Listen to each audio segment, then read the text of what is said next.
I normally like to give a quick PowerPoint presentation inside, but the room's not available today, so I do have a few notes I want to make sure I'm referring to as I go over some of the stuff as we get started. But we're going to do things a little differently today. We're going to maybe review some of my work and see kind of how things turned out after doing some pruning, but we'll do a little bit of pruning too. So. But a couple of things I want to talk about when you're pruning, and that's what our presentation is going to be mostly about today, is pruning. You want to make sure you've got a clearly defined objective. I guess probably I could introduce myself before we get too deep into this. So I'm Trent Bristol. I'm the city arborist here in Harriman, and I've been here for almost 5 years. It'll be 5 years in December. So I am certified through the International Society of Arboriculture as an arborist and a municipal specialist.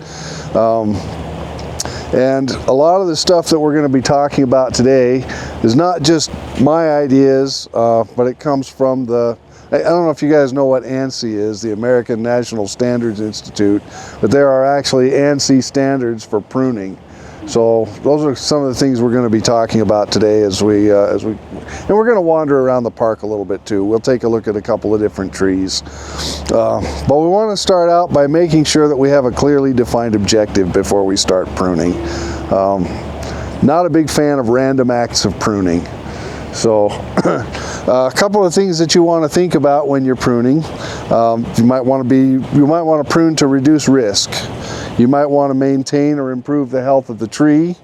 You might want to work on developing a desired structure for the tree. Provide clearance, which is actually a big part of what I do. So like January through March, I actually just kind of go around the city. So that the streets department gives me a map of all the streets they're going to be working on in the summer. And then I go through and I just prune all of the street trees on those streets to make sure we've got full clearance on them. So our city has an ordinance that you have to have 13.5 feet above the street side and 7 feet above the sidewalk. So on those streets that the streets department gives me, I go through and make sure we've got that full clearance. And we've got about 25,000 street trees in the city. So I obviously can't get to them all in a year, so that's kind of how we try to break it up and get to do it in kind of a systematic fashion. So provide clearance. You might want to reduce the density of the crown. Sometimes people look at a tree and they think that it's a big wind sail and they want to reduce that density because they're afraid it's going to blow the tree over. That's kind of it's kind of counterintuitive, but actually if you've got a denser crown, it defrays the wind a little bit, so it actually reduces the load on any particular part of the tree. So sometimes if you reduce the crown too much, you actually increase the load on the tree and you increase the risk of breaking branches. But there are times there are some appropriate times that you might want to reduce the density, but I won't get too deep into that. Size management, and this always kind of grates on me a little bit. Occasionally I'll have people, I do a little work on the side too, but obviously not here in Harriman, but I have people call me up and they say, hey, this honey locust is getting too big. Can you reduce the size on it? There are some ways to do that, but the better way is just to plant a tree that's not going to get so big. If you want a small tree, plant a small tree. Don't plant a big tree and then try to keep it small. But there are appropriate ways to do that. What's not appropriate is to go through and just chop the top off of it. I'll talk a little bit more about that. But so size management, flower or fruit production can be another reason for pruning. And some of that actually does depend on your timing.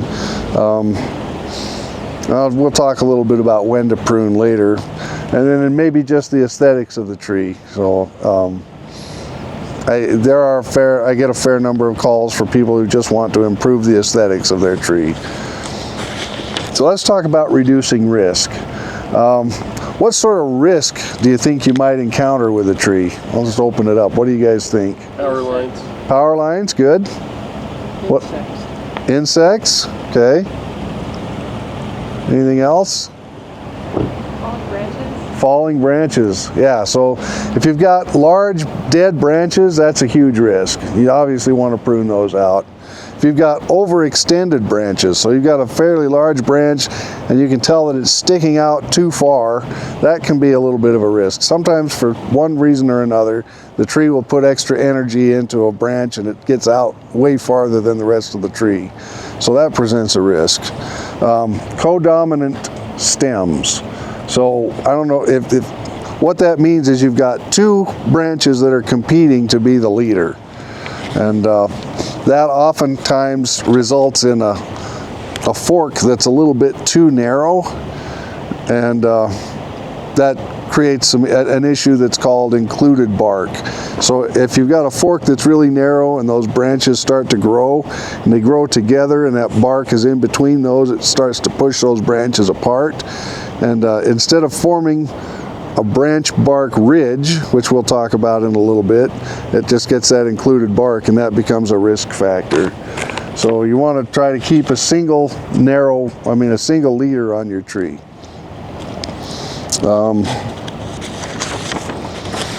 So sometimes you want to improve the health. We talked about that, and to improve the health, you might have insects in your tree.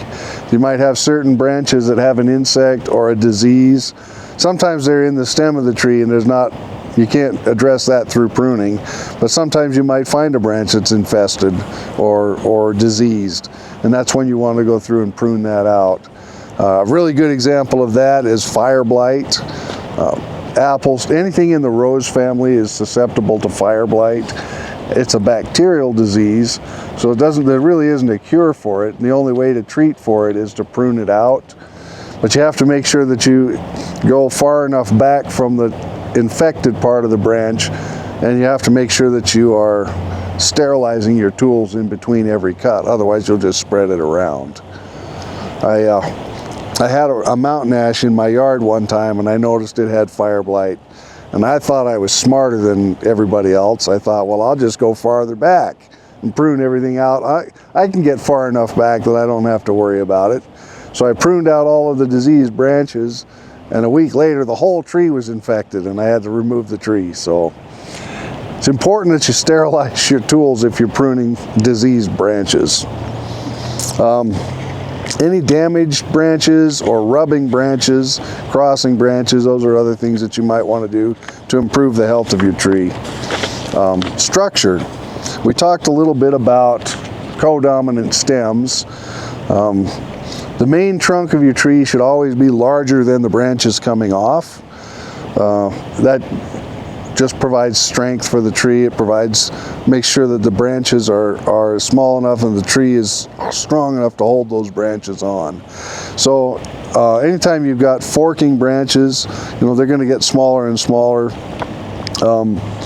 You want to make sure when you're pruning those branches, say if you're taking the end of a branch off, you want to make sure that whatever branch is coming onto it or coming off of that branch is at least a third the size of the branch that you're removing. We'll talk more about that as we wander around and look at the different trees. It's a lot easier to explain if I've got it up on the board behind me. So thank you for bearing with me. This is a little bit challenging without the presentation. We talked about clearance. A couple of different types of pruning, and mostly what I try to do is just maintain the natural form of the tree. There's another system called espalier, and it's starting to gain a lot of popularity. You're starting to see espalier trees being sold at Home Depot now. And what that is say you've got an apple tree and you don't have a lot of space for it, so they just have all the branches go out in two directions, and they prune everything off the front and the back so that you can plant it right up against a wall. You kind of have to support those branches and keep them supported, but that's a pruning system that's becoming more popular. Pollarding is another one, which I actually hate pollarding, but and the only reason I bring it up is because you do see it around town sometimes. There are umbrella trees. They actually call them umbrella catalpas, and an example of pollarding. It looks a lot like topping, but it's not quite the same thing as topping. Topping is when you just come in and you just cut the top out of a mature tree.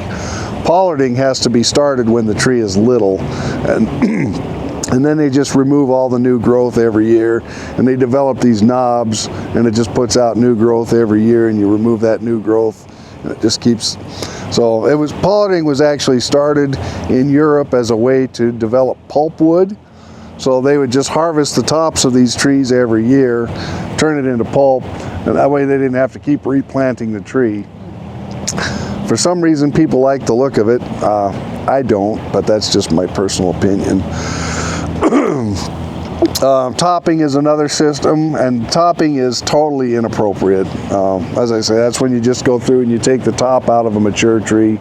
People do it all the time, and they think that they're helping the tree because after you top it, they get this huge flush of growth. But the problem is it's a stress response. So all those millions of branches that come out of the end of those cut off branches, they're all really small, and they're attached to this huge branch, but they're attached at the end of that cut. So as they start getting bigger, they're really weakly attached, so they just start to snap off. And the tree doesn't really have a way to seal off that cut, so it's a good way to introduce rot into your tree. And if you've ever seen somebody, you know, I see this all the time, people have a big willow tree or a big cottonwood tree, and it's gotten so big that they're concerned about it, so they just have somebody come in and top it because it's too big. And then 5 or 10 years later, their tree is dead. So topping is probably the worst thing that you can do to a tree. I don't know if you can see it. This is an example of pollarding.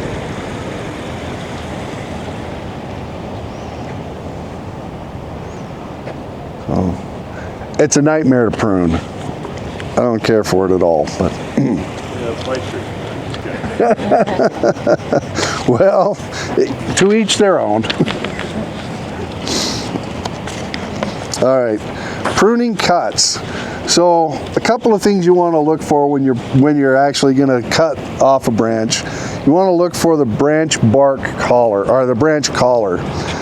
And let's see if we can find some. I was thinking, you know, we'll be outside, this will be great, we can do some demonstrations, but we got our Christmas lights put up already. So there are a few trees that don't have lights in them. We'll do some work on some of those. So the branch collar, a little bit hard to see in these apple trees. It's usually just a little bit of a raised area around the base of the branch. When you cut it, you don't want to cut into that branch collar, because that branch collar provides all of what it takes to seal off that wound. So once you cut that tree, the way trees address a wound is, we call it coat it. It means compartmentalization of decay in trees. And they throw that at us all the time, coat it, coat it, coat it. What that means is that if you cut a tree, it doesn't heal the same way we do, like our skin will grow back. The tree will just grow over that wound. It'll develop like a different type of wood on each side, and in the back it's a chemical response that keeps that decay from spreading through the tree. But if you cut into that branch collar, it isn't able to form that, that's called wound wood, and that wound wood is what grows over it. Here's a good example of a really good cut. You can see the wound wood starting to develop, actually makes kind of a donut around the branch. So if it's all the way around the branch, you know you did that cut properly.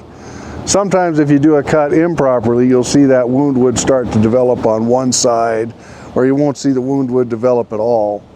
So one of the things you have to avoid is a flush cut. So if you cut that tree flush with the branch, or with the trunk, you're going to cut off that branch collar. Oh, so this larger one here, you've got a really good branch collar here, you can see.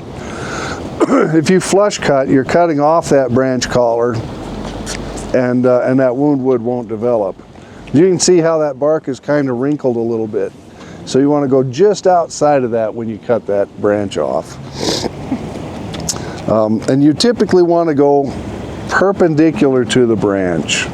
So if your branch is at a little bit of an angle, you want to cut at a little bit of an angle. partly what that does is it minimizes the size of the wound. So if I were to cut this, so we got this one's a little bit of an angle. If I cut this straight up and down, that wound is going to be kind of an oval shape, versus if I cut it the same angle as the branch, it'll be the circle shape. Does that make sense? Okay. Are these two collars right here as well? Are those? Yeah, so this is what you're seeing here is the wound wood developing. So the collar is there before you actually cut the branch, but this is the wound. This kind of donut that you're seeing is wound wood that's healing. It's growing over that wound. If you have a large branch, what you want to watch out for is that if you have a large branch and you just start at that branch collar and cut that, there's going to be enough weight on it that as you get close to the end of it, it's going to break off and it's going to peel that bark down. So you want to move out a little bit from the branch collar, cut underneath it, go up about 1/3 of a way, then go out over past your undercut, cut it off the top and it'll come off. Then you can come back once all that weight is gone and you can cut the branch collar. Does that make sense? Okay. If you guys have any questions or concerns or whatever, just pipe up. We want this to be fairly informal. Let's talk about when to prune. My official advice is it's always better to prune. The best time to prune is when your tree is dormant. So after the leaves fall off, the tree kind of shuts down for the season. You know, if somebody was going to remove one of my limbs, I'd want to be asleep too. So the best time is when the tree is dormant. The second best time is when you're going to get around to it. So it's not the worst thing in the world to prune in the summertime. Only a couple of caveats to that. If there are insect or disease issues, sometimes that does determine when you want to prune. Pine species, for example, there are some bark beetles out there. If you prune when those beetles are active, it will attract those beetles to your tree. So pine species I usually like to make sure I always do in the late fall to early spring. Usually those beetles are out flying in June. Talked about fruit and flower production. Typically you want to do that in the early spring too, when you can see kind of how that tree is developing. You can see where the buds are and see where that fruit is going to start to develop, or where the flowers are going to be. That really just helps you kind of determine what you want the tree to look like and where you want that fruit to be. So those sorts of things sometimes do determine the timing. Other than that, if you just have a typical shade tree, prune it when you've got the time.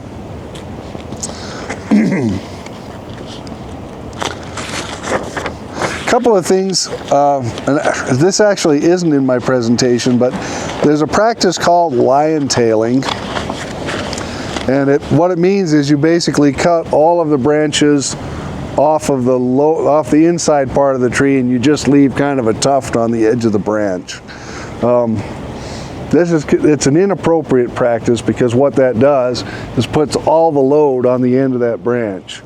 And this tree and that tree over there are really good examples of lion tailing. Where these trees are small, these are crab apples, they're never going to get huge. It's not as big of an issue as it would be if it's a much larger tree. But when you take all of the branches off the inside, you put all the load on the outside, you make that branch a lot more likely to break. So lion tailing is not something that we want to do. Is there a rule of thumb about how much new growth you should prune off any given tree, or is there? Not so much about new growth. The rule of thumb for pruning is you don't want to take more than 1/3 of the green crown. So I've heard some people say 25%, some people say 33%, whatever. I usually go with about 1/3. So you want to take off more than 1/3 of the right. Yeah, you want to make sure that you're leaving enough behind to be able to keep the tree healthy. Plus, if you take off more than 1/3, you're going to stress the tree, and it's going to cause it to put out a whole bunch of new shoots, like if you top it, and then you've just undone all the work you just did. So you got to be careful not to stress the tree to the point where it's going to undo all your work. But if it's a dead branch, you can always trim. Yeah, dead branches don't count. You can remove all the dead branches you want, and you can remove those any time of year. So, yeah, dead branches, get those out of there whenever you can. And how about like those little shoots that start coming up? Should those be? Yeah, you definitely want to keep those pruned, keep those down. Anytime? Yeah, like anytime. Lop them off? Yep. Yeah, because those, if you let those go, they take a fair amount of the nutrients away from the tree. It's and typically that's a stress response.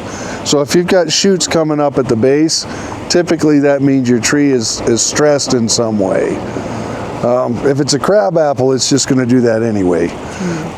Well, apple trees in general are notorious for suckering, whether they're stressed or not. But so some trees that you're going to see that a lot in, but most trees, that's a stress response. How do you fix it? You got to figure out what's stressing your tree first. Dig it up and give it more room down in the root ball? Sometimes you might find that your tree was planted too deep, and so you can excavate the ground a little bit. Sometimes it's you might have a root that's girdling the tree. I've got a tool here in the city called an air spade, and it's just it's a wand that blows air at a supersonic speed, so it'll excavate all the soil without damaging the roots. And also they say it doesn't damage utilities, so you can kind of blow that out and see what the root system looks like and address some of those issues and then cover it back up again. It could be that your soil is just too compacted, so there's a lot of things that could stress a tree. Could be it's not getting enough water. It could be it's getting too much water. Actually, I have a song about 50 ways to lose your linden. If you get on the website, I think I debuted it at my last workshop, and so it's available on the website if you're curious. Hilarious. Okay, well let's move over to this elm over here. He was really struggling when I first started 5 years ago, and the top of it was basically dead.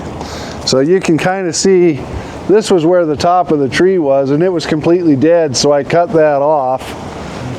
And you can see how the tree has kind of developed its own new leader. So it's got kind of a funky shape to it. It had that one branch heading over, got pretty good size before it sent a new leader up. So it's not an ideal shape. It's not, it may be something to keep an eye on for structural purposes, but overall the tree recovered pretty well. So at some point I may have to come over here on this side and trim some of those branches just to kind of even it out so it doesn't get too heavy on that side and pull the tree over. But for the time being, it recovered pretty nicely. Actually looks like it's one of the better of the tulip trees in this section. Is this leaf scorch? Yeah. How do you tell the difference between leaf scorch and a tree that's dying? Species is a big part of that. I have a linden. So if certain species are really susceptible to leaf scorch. Linden is one of those. Also, if you look around and you see it on multiple different species, it's probably leaf scorch. Okay. If it's just one particular tree and everything else looks fantastic, especially if you've got if you've got multiple trees of the same species and one of them looks terrible and the rest look good, there's a pretty good chance that that's a problem with that tree. But almost everything we have, we just have such hot, dry weather here. Almost every tree we grow here, we get some level of leaf scorch on. All right, so this is an elm tree, and it doesn't have any lights in it, so we can actually do some pruning on this one. This one is a hybrid elm, so it's not your typical Siberian elm, the one that everybody hates. So they always call the Siberian elm a Chinese elm, but it's not really a Chinese elm, it's Siberian. And that's the one that puts out millions of seeds and they all spring up in your garden. And But this one's a hybrid, so it doesn't produce a ton of seeds. It's a little bit different than those. But elms, you can see, are very prolific in their branches. So you really, if you've got an elm tree, it's one of those trees you probably ought to be pruning every year. Some trees it's not a big deal. Some trees really need to be pruned on a regular basis. So this one,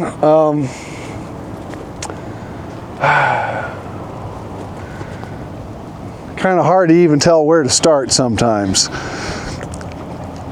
The best thing when you plant a tree is to come back within the first 5 years and kind of decide what that structure and what you want that structure to look like. And one of the things that you should do is identify the scaffold branches.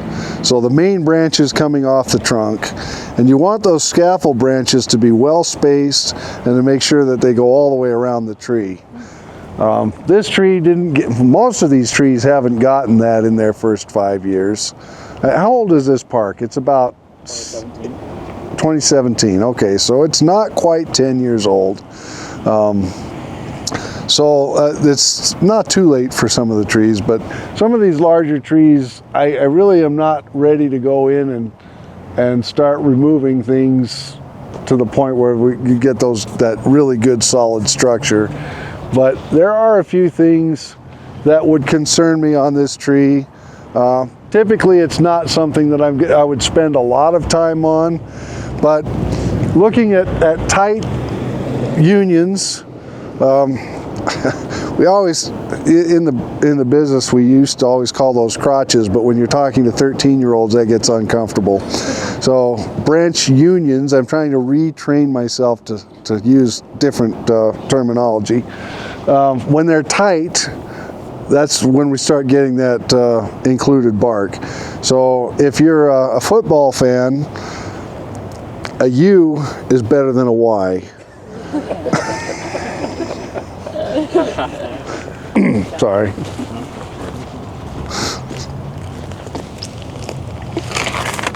Oh, this is one of my favorite tools.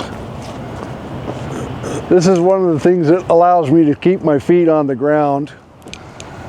If you look up here, you can see there's a branch right there that's really tight.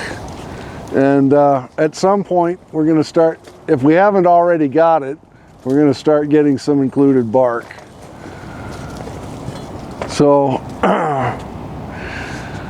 the question is, when you look at something like this, which branch are you going to take out? And looking at this, because this branch union right here is fairly close to the top, I think I would want to take out the one to the inside just to provide a little bit of extra space. So I want to try and get that angle to the best of my abilities. And I should probably be wearing a hard hat.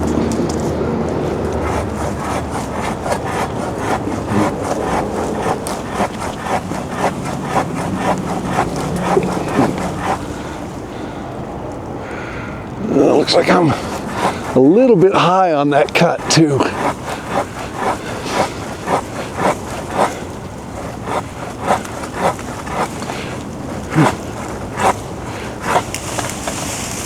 Okay.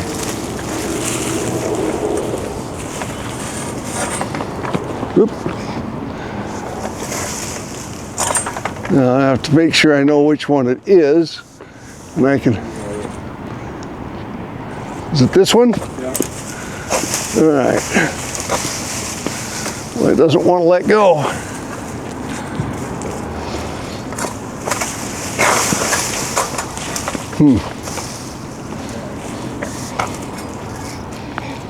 Let's see if I can pull it from here. There we go.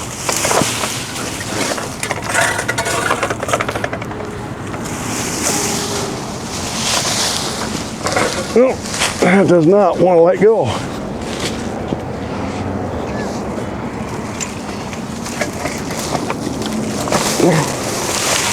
There.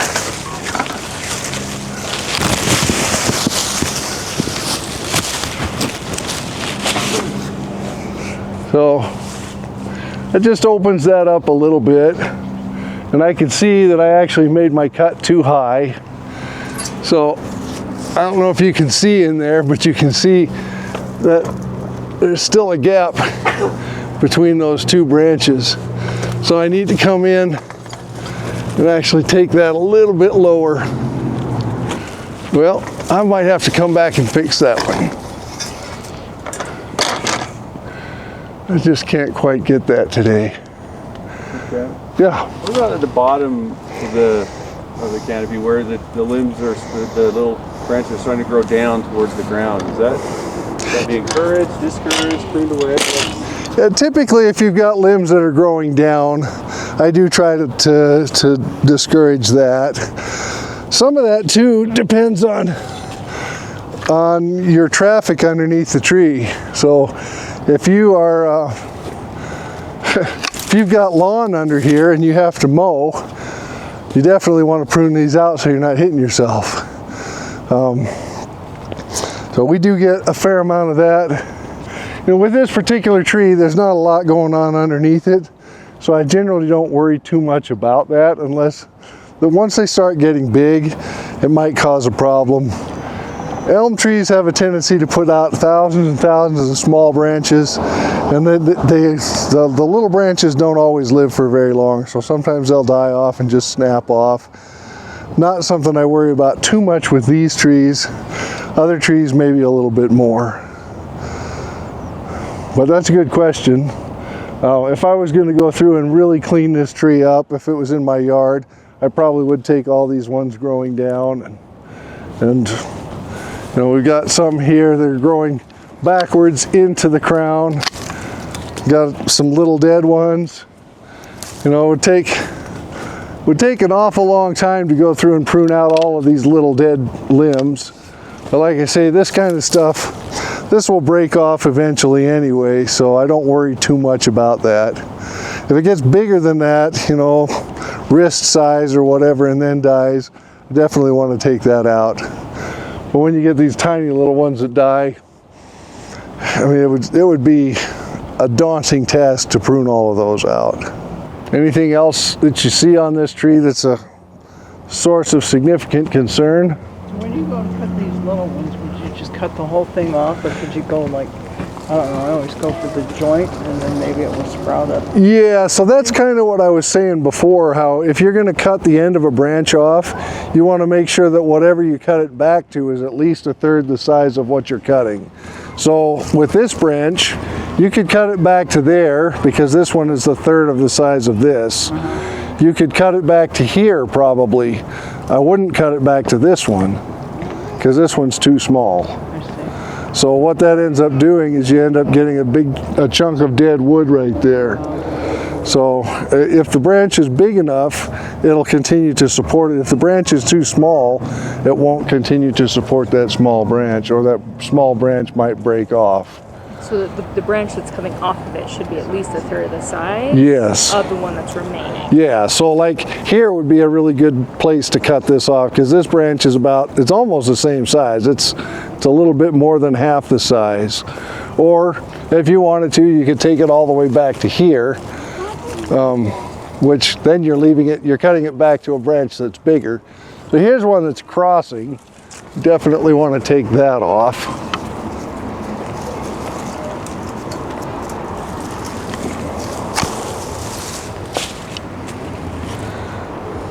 And if we were to, you know, spend a lot of time on this tree, we'd probably find a lot of branches that are crossing and rubbing, just because there's so many of them.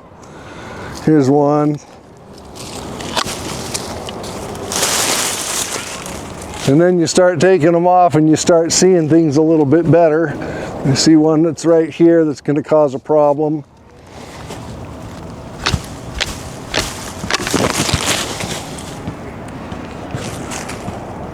So you can see, I tried to follow that branch collar to the best of my abilities. Another thing I should probably talk about is pruners. So these are called side cutting pruners. You can see that the blade slides down on the side of the part that it comes up against. What you want to avoid is anvil type. So there's a type of pruner where this goes all the way across and your sharp part comes down and just hits that flat spot.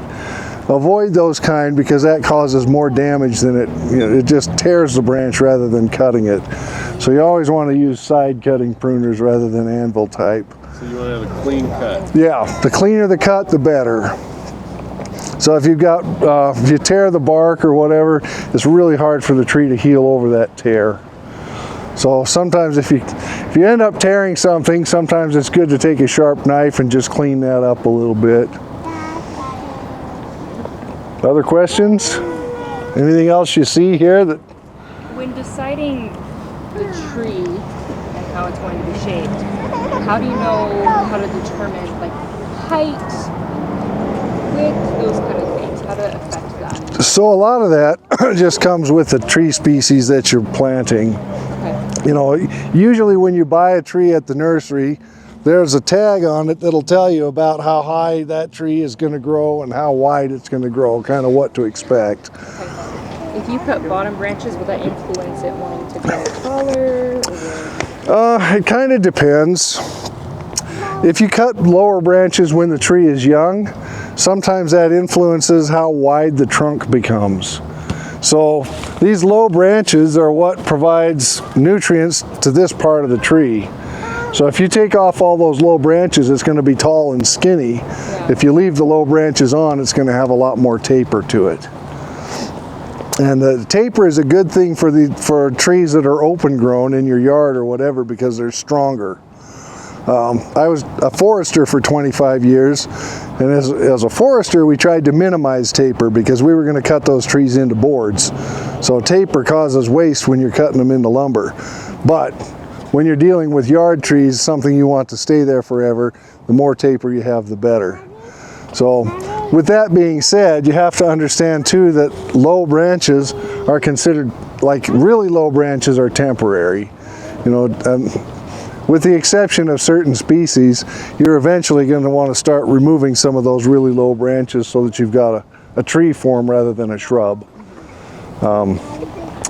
Evergreens are a little bit different, spruces in particular. I always see where people will raise the branches on a spruce tree so that they've got a nice tall stem before it actually branches out. That's actually a real concern with spruces because they're shallow rooted, and they also, so when you cut them up like that, when the wind blows through that area, it actually blows underneath and it creates lift. So when you raise those branches on a spruce tree, you're basically causing the wind to not only push on it, but to lift on it. And those shallow roots have a tendency to come out of the ground.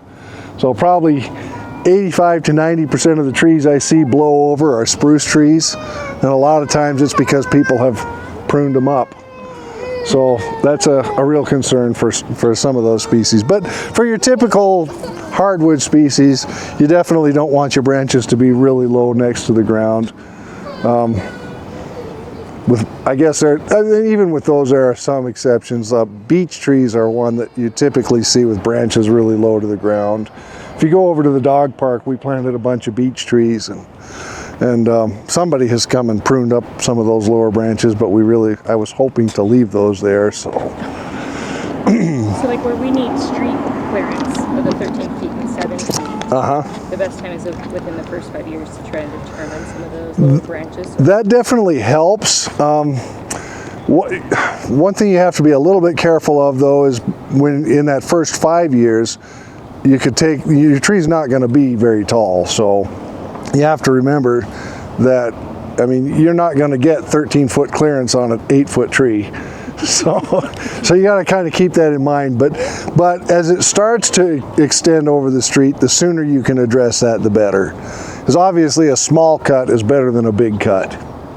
So a small cut's going to heal over a lot faster than a big cut. It's going to take a lot less away from the tree than a big cut. So the sooner you can address that, the better.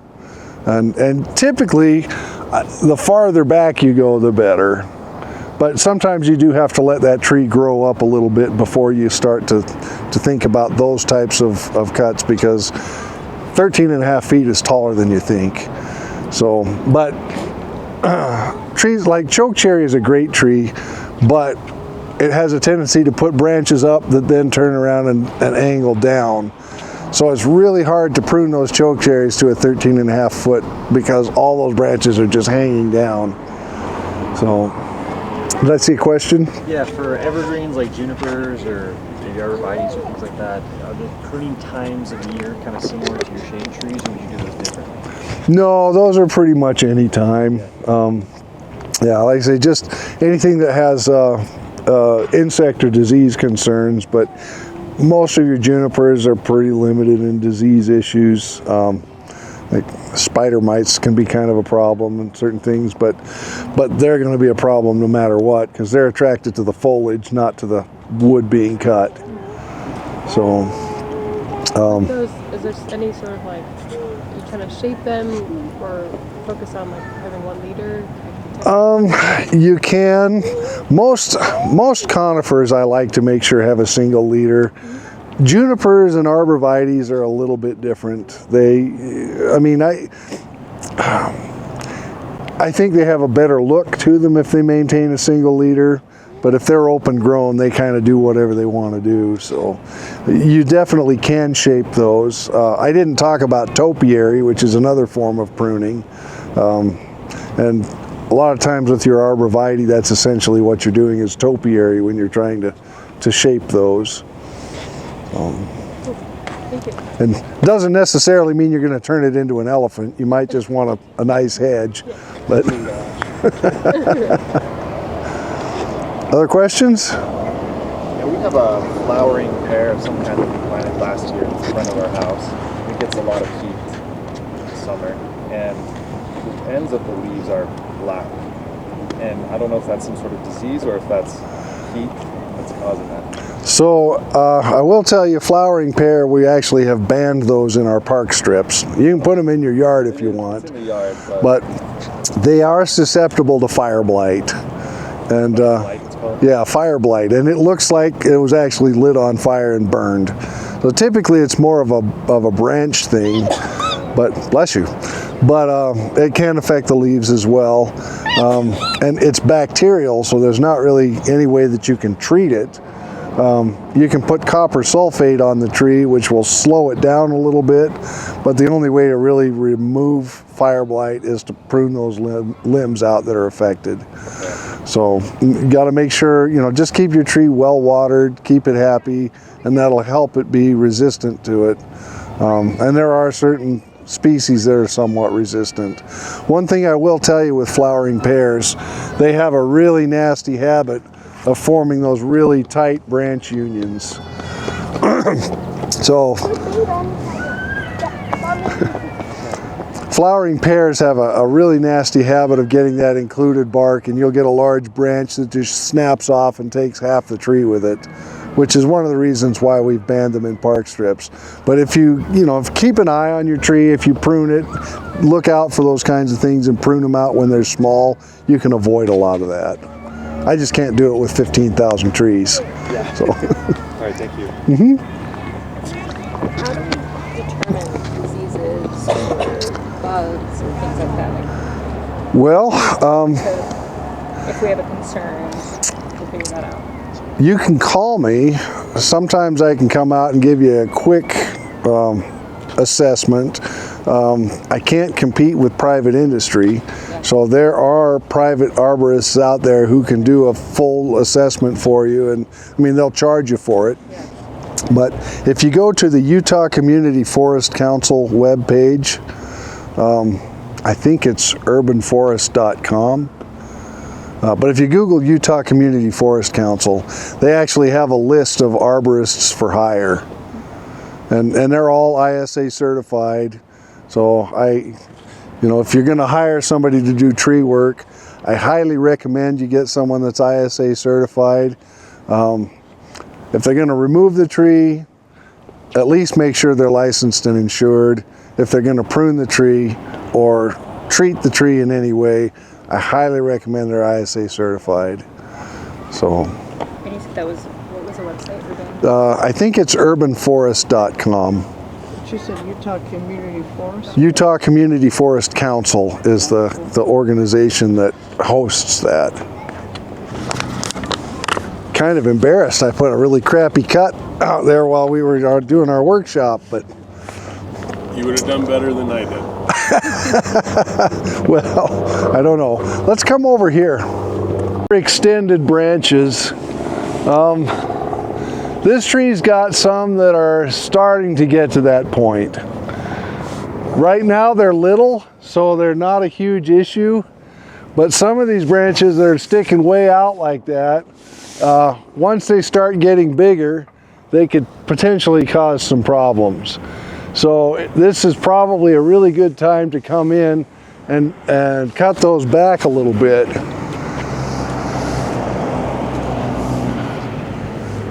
So what I would do, personally, I would probably come in right here. You can see I've got that branch going straight up in the air, so it's got a little better angle on it. And it's about a third the size of the one I'm removing. So I can take that off, and that kind of relieves some of that concern. This one here is kind of doing the same thing. Oh, where would I take? I think this one I would probably take right back to this branch.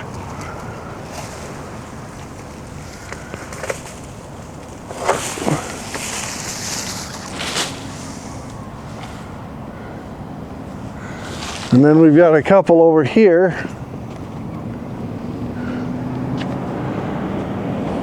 And you can just kind of see when you look at them, they're just sticking out past the rest of the tree. So it's a potential concern. I think with this one, I might take it right here.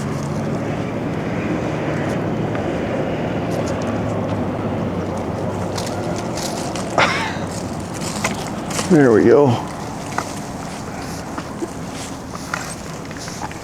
And it is a little bit more challenging when you're using these pole tools to get the angle right and the location right. So it's sometimes you just have to do the best you can, but it's important to at least put an effort in to try to get them done right. Now this one's got a lot more work to do as far as interior branches, things that are rubbing and crossing and causing problems. I don't want to get too deep into that, but you might take a quick look through this tree and see what you can identify. I'll just give you guys a minute to take a look at it and see, just see what you can see that you would want to address.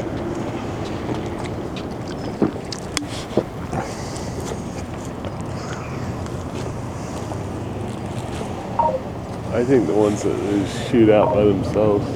Yeah. Yeah, it probably wouldn't be a bad idea to kind of trim some of that new growth back.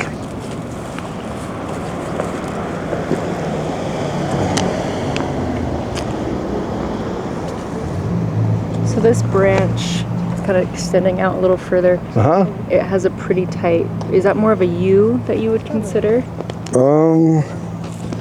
It's got a little one that's coming out under, and the rest of them are overgrowing up top, right here, closest. Okay. Like a red light pointer. Yeah, that would help. So you're talking about not this one going straight up, but the one off to the side of it. Here. Oh, right, yeah, close by, yeah. Like it's more of a U on its joint, Well, I mean, it looks like a U, but yeah, it is still pretty tight. So it's, I mean, when we say U, we mean you want wider. Yeah. Okay. Yeah. So would that be worth trimming? Yeah, that's probably a good one to Under trim. Maybe trim that one off and Yep. the rest to grow up. Yep.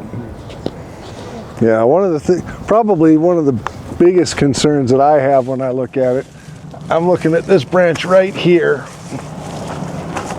That's one that would definitely have to come off. Yeah, it's rubbing it in. Is it coming out, rubbing it? Yeah. It's almost to the point where it's starting to kind of twist around a little bit. So that would be something I would key into for sure. 'Cause that's a large branch interior. That's kind of one of those scaffold branches that would definitely create an issue. But yeah, there's a lot of things that you could maybe address on this tree. And we probably would be more likely to address it if we were still putting lights in it. It takes us about a week with our whole parks department to come out and light all these trees, so it takes a fair amount of time away from some of the things that I'd like to be doing. But is this one where you'd want to thin out in the middle a little bit, or you could, yeah. is it fine? I mean, it's not going to hurt anything. Maybe just going in and taking care of all the crosses and Yeah. so we'll actually do the job. Right. Okay. Yep. That. It's not one that I would want to thin out just for the sake of thinning out, but taking out all those branches that are crossing and rubbing and creating problems, that would definitely probably increase it would improve the look of the tree as well. So I think maybe that's one of the reasons that people like to thin them out a little, is just to improve the look. Sometimes just having so many branches like elms do, you're just always going to have a lot of rubbing and crossing, and that might be one reason to thin them out, is just to reduce the rubbing and crossing. There's a couple more trees I wanted to look at real quick. So I just have two more trees I want to look at, this one and that one over there. Had a question as we were walking between the trees. Somebody asked about the trees on Main Street and some of the other main streets that have a fair amount of dead in the crown. Most of those are ash trees, and we have an insect called the banded ash borer. And it's a native beetle. It's not like the emerald ash borer that we're worried about coming in from another place. The banded ash borer is native, but it does get into those ash trees because growing on a street side is a stressful place for a tree. It's not an ideal place, so that tree is going to be stressed all the time, and it's going to invite those beetles to come in. Now, the emerald ash borer is extremely aggressive. If we get it, it'll come in and it'll just wipe out that tree. But the banded ash borer, and there's another one called the lilac ash borer, they just kind of poke around in the tree and they'll kill a branch here and a branch there. The tree is stressed, so it's kind of inviting those insects in, and they'll kill a branch here and there until, over time they'll eventually take out the tree, but it's a slow deal. And as far as treatment goes, honestly, I just don't have time to treat them. So we just kind of let them go, but that's one reason I've taken ash off of our approved planting list, because we know that if we put ash trees on a park strip, they're going to get those beetles. So we're trying to identify trees in our approved list that are going to do well and not constantly have problems that we have to treat, because with 25,000 street trees, I just don't have time to treat them all. Of course, most of those are privately owned, and so the only treatments that I do on those is the clearance pruning, but even on the city-owned trees, I just don't have time to go through and treat all of those. So we just try to find trees that are going to do well enough without treatment, and then as they die, I remove them and try to replace them with something else. So I wish I had a better answer for you, but we just don't really have the resources to do a lot of the treatments. So I wanted to talk about this Kentucky coffee tree just to show you. This tree this was one of the first replacements I put in this park, I think the first year I was here. So it's getting close to 5 years old. If you look at it, you can see it really doesn't need much pruning. There's a few tree species that just really seem to do really well that don't need a lot of structural pruning right to begin with. So this is one of my favorites. I always recommend this one to people looking for a large tree species because it does well. It doesn't seem to have a lot of insect or disease problems. It can handle our harsh soils. It can handle our harsh conditions, and it doesn't require a lot of pruning. Plus, it's just a really cool tree. They get really big. Yeah, this one will grow 60 to 70 feet tall, so it's a pretty large tree. And we have some really large ones in the state. I'm not aware of any really mature ones. on that Utah Community Forest Council webpage, they have a list of champion trees across the state. So you can look up where the tallest Kentucky coffee tree is. If you're into that sort of thing, you just travel around and look at those champion trees, but it will get to be fairly large. I think we do have a couple in the city that are privately owned as street trees, and they're probably 35 feet tall now, so but they'll keep getting bigger.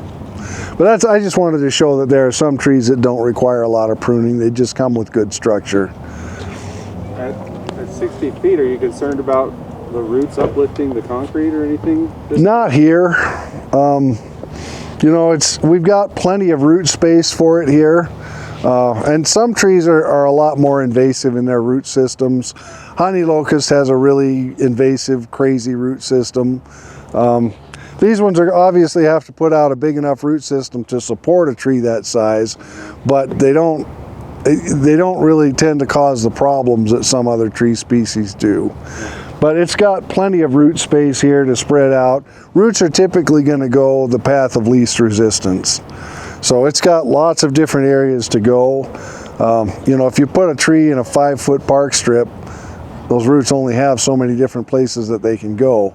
So it can try to go the path of least resistance, but eventually it's going to find a chunk of cement or a chunk of asphalt or something that it's going to have to try to go through. So, yeah. You talked about the flowering pear earlier. Is that one that has a potential bad root system? It does, yeah. We end up removing a lot of those because they lift the sidewalks.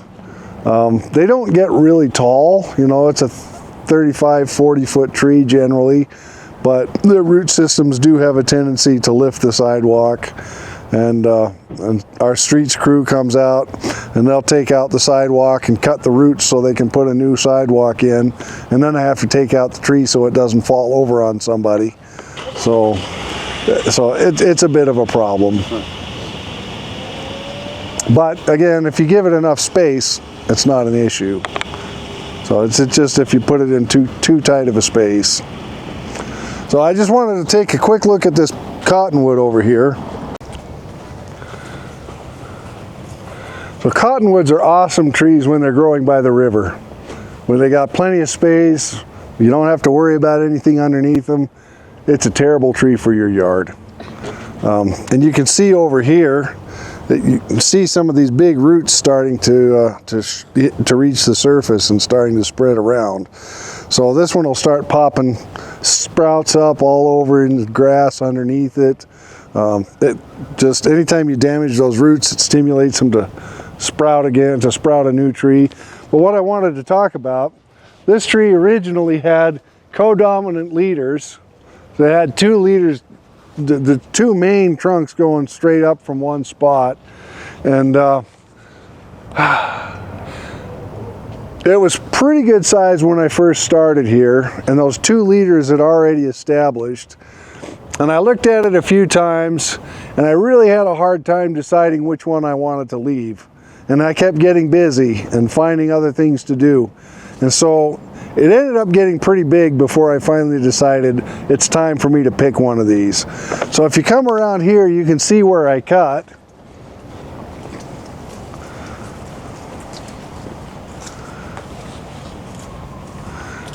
And you can see the wound wood starting to develop right here. So obviously my cut wasn't perfect because the wound wood is kind of only growing on one side. And I don't know if that means I should have cut a little bit further this way or if I cut too far that way. It's kind of hard to tell from the way it's looking now. But this wound wood's growing pretty quick and it's going to cover that over fairly quickly. So chances are, because of the size of this cut, it probably did get a little bit of decay fungus down inside of it. This will grow over, and eventually, over time, you won't even know this was here.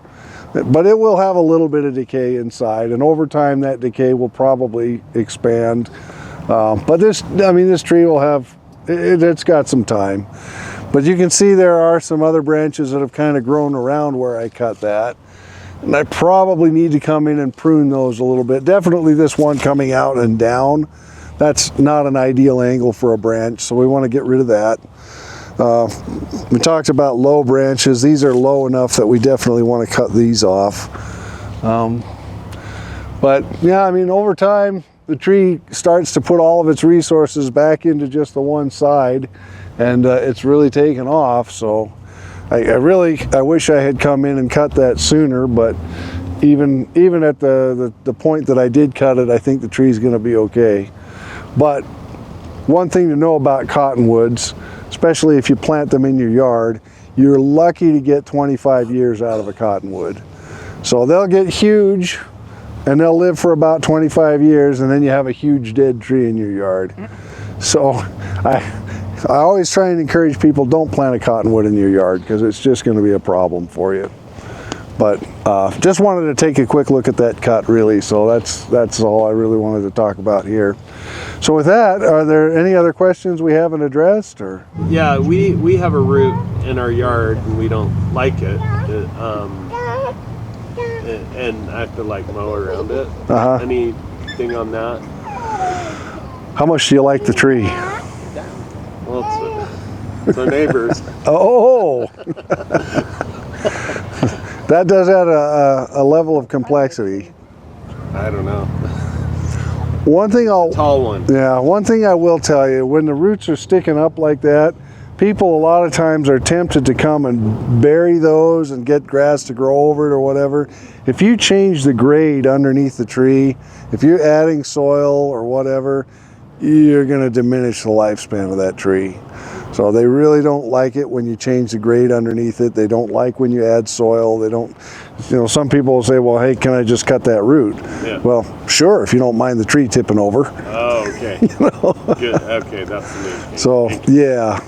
So if it's your neighbor's tree, you got to be really careful, because, I mean, and I'm not a lawyer, right, but case law states that you have the right to cut anything on your side of the fence, but if you damage that tree or cause issues to that tree, you will be held liable for it. So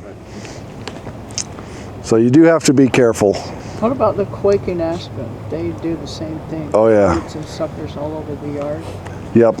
So they're actually close cousins. Poplars, cottonwoods, and aspens, they're all in the Populus genus. And so aspens, anything in that Populus genus, we have banned from park strips. And again, if you ask me what should I plant in your yard, I'll tell you not an aspen. So it's, they're beautiful trees. They really add to the ambiance when you're in the mountains or whatever. But again, it's another tree that you're lucky to get 20 years out of. So they don't grow as big as cottonwoods, but they sucker a lot more prolifically than cottonwoods. And so I get constant complaints about people's neighbors who have aspen in their yard. So. Do you recommend any treatments or nutrients for the trees to grow? Or? It depends. And what I would say is, if you're concerned, have your soil tested first. So you can dig up a chunk of soil, you can send it to Utah State University and find out what's in it, what's not in it. And there's a cost for that. I think it's like $65. But I would always recommend to test your soil before you start putting out treatments. Trees are actually really good at taking up nutrients, particularly nitrogen. So, I generally don't recommend putting nitrogen fertilizer out on your trees. There might be exceptions to that, but especially when you're first planting it, new young trees, never want to fertilize those, because what that does is force the tree to put its growth into the top at the expense of the roots. So at least for those first 3 years, you want the tree to be building its root system, not so much the top of the tree. So if you fertilize it, it's going to not put out as much energy into the roots, and it's going to put it all into the top. So for young trees, I definitely recommend not fertilizing. And then over time, if you start to see that your tree has some issues, find out first of all what's causing those issues. It may be a soil problem, it may just be roots that are girdling the tree, it may be all kinds of things. So you got to find out what the problem is first, then you can address it. And sometimes it might involve fertilizer, but most of the time I find it doesn't.